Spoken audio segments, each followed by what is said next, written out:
Today we're going to cover the structure of the mind.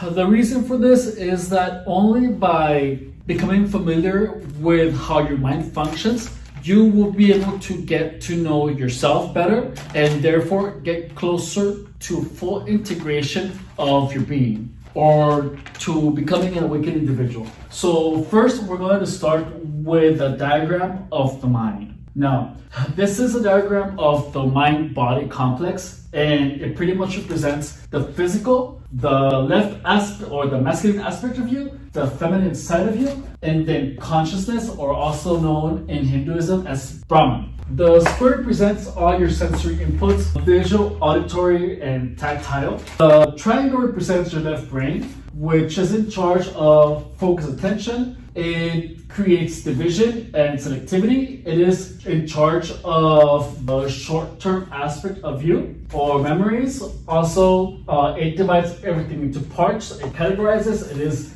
the one in charge of anger, aggression. It has affinity to major keys. It is praise-seeking. It takes only primarily positive feedback. It pushes for certainty. It is in charge of language. It is optimistic but unrealistic. It is in charge of abstraction, but it removes context and competition. Now, this is also said to be the male aspect of you, and it is also the ego because it pretty much it is the defensive aspect of you. So it's what protects and it seeks prey. It is the narcissistic aspect of your persona. Now, we're going to talk about the right brain or the circle. Where the fuck am I marking? Oh, here we go. So the right persona, this is the empathic part of you. It's in charge of the vigilance. It sustains attention. It has an affinity for novelty, flexibility, and exploration. It sees the bigger picture and it sees everything as a whole. It is a defensive part of you or is predator watching. It has affinity for the minor keys. It takes in the negative feedback and it tolerates uncertainty. Now, this is the empathic part of you, and notice that it actually coincides with the aspects of narcissistic people and empathic people. Now, deeper within the brain or deeper within the diagram, we have consciousness, and consciousness is pretty much said as the aspect of you that has continuity. For example, you go to sleep, you wake up, and it's still you. So you have continuity. The only thing that is changing is your memories, your perceptions, your knowledge, your imaginations, fantasy, your sleep, and your memory. So what is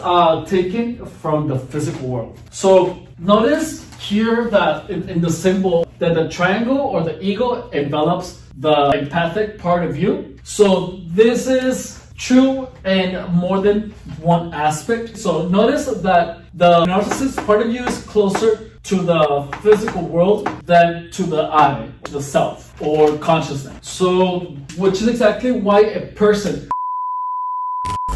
Hey there, welcome to The Mind's Eye, previously known as the Gang's Talking Table. In this channel, we talk about the mind, and I share with you techniques on how to use your mind's eye in order to be the best version of yourself. If you are new here, you probably have no idea who I am and have absolutely no reason to believe anything that I say, which is fair, I understand. However, I challenge you to give my techniques an honest try. Try the programming. You have absolutely nothing to lose and everything to gain. When the programming works for you, subscribe, give me a like, write me a comment, or share with your loved one. I will be eternally grateful to you. Now, we're going back to the video.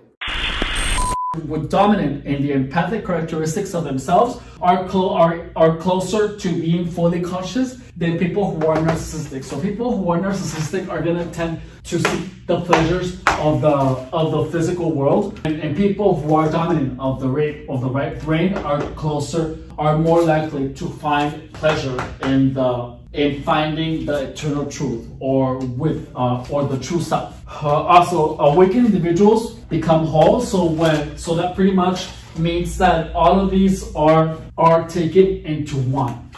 Now, also notice that the reason that is that many or most narcissists are never able to wake up, or they pretty much die being narcissists, is because they are further away from consciousness than an empath. I'm not sure if I already said that, but they are further away. So it's harder for them to become awakened individuals. The main problem with most of us is that we identify with the whirlwinds of the mind. And by that I mean what I mentioned earlier. So correct and incorrect knowledge and perceptions, imagination, fantasy, state memory. So the mind whirlwinds are the aspects of your mind that you can observe. And the only way you're going to become awakened is by creating space in between you and your mental whirlwinds. That way you become aware of of what's going on in your mind.